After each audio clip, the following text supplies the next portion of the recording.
عيد مبارك عيد ونكسن عيدا.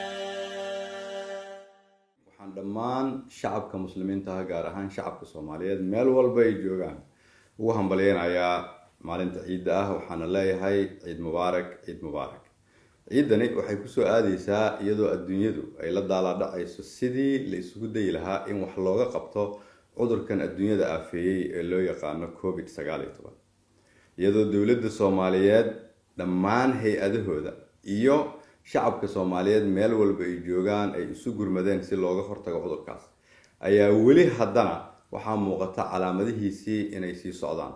sidaas daraaddeed iyadoo la ciidayo waxaan leeyahay ummadda Soomaaliyeed ha is ilaaliyaan, ha la kala foojignaado, qof waliba ha is ilaaliyo, ha xirto mask, qof walba oo gurigiisa joogi karana gurigiisa ha joogo. waxaan halkan rabaa inaan ummadda Soomaaliyeed hortooda uga mahad celiyo dadkii Soomaaliyeed ee habeen iyo maalin taagnaa sidii dhibaatadan ay usoo bilaabatay.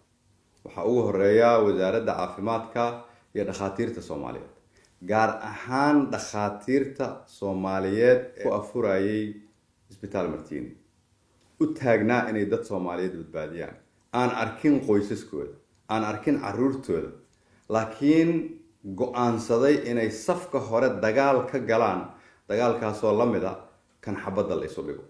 waxay naga mudan yihiin ammaan iyo wanaag. anigoo ku hadlaya dhammaan magaca xukuumadda waxaan leeyahay mahad iyo sharaf ayaad ummadda Soomaaliyeed soo jeedaan.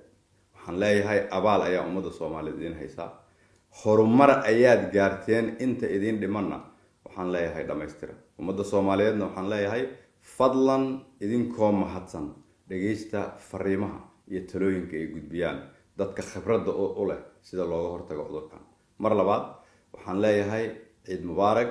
ummadda Soomaaliyeed ha duceysato, ha isgarab istaagto si aan ugu gudubno cudurkan ummadda aafeeyay. waa mahadsantihiin. wassalaamu calaykum.